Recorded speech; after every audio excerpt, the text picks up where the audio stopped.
Hi friends, स्वागत है आपका हमारे यूट्यूब चैनल नॉलेज स्टॉक में, जहां आज हम पढ़ेंगे अध्याय 2 बहुपद का प्रश्न नंबर 2। जो प्रश्न दिया हमें, एक द्विघात बहुपद ज्ञात कीजिए जिसके शून्यकों के योग तथा गुणनफल क्रमशः दी गई संख्याएं हैं।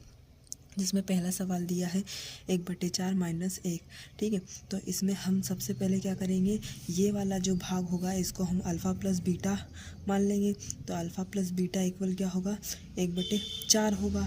और जो -1 है इसे हम मान लेंगे अल्फ़ा इंटू बीटा, जिसकी वैल्यू कितनी है, -1 है।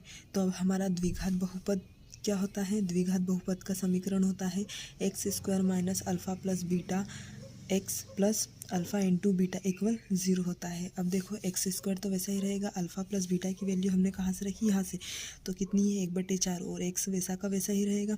अल्फ़ा इंटू बीटा की वैल्यू है -1 इक्वल में 0 है। ठीक है, तब क्या करेंगे, हम इसका 4 का एलसीएम ले लेंगे। चाहे हम 4 का एलसीएम लेंगे तो यहाँ पर x के डिवाइड में कुछ नहीं तो 1 मान लिया, और यहाँ पर 1 है, -1 के डिवाइड में कुछ नहीं तो 1 मान लिया। अब 4 से एलसीएम करेंगे तो 4 तो वैसा ही रहेगा।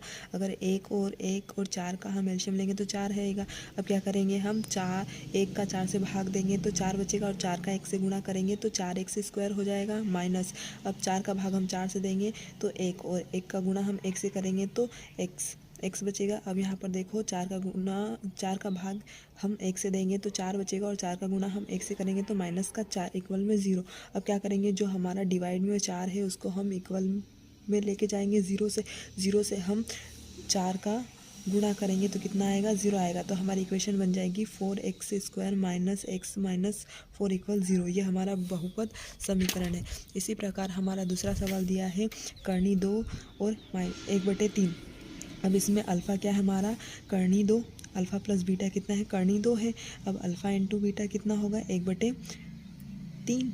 ठीक है, अब द्विघात बहुपद क्या होगा हमारा, x² - alpha plus beta x plus alpha into beta होगा। ठीक है, अब इस इक्वेशन में हम क्या करेंगे, वैल्यू रखेंगे। x² तो वैसा ही रहेगा, अल्फ़ा प्लस बीटा की वैल्यू कितनी है, √2, मतलब कर्णी 2, साथ में x आएगा। अब अल्फ़ा इंटू बीटा कितना है, 1/3, वैसा का वैसा रहेगा, इक्वल में 0। अब क्या करेंगे, हम कुछ नहीं तो डिवाइड में क्या मान लेंगे, 1 मान लेंगे।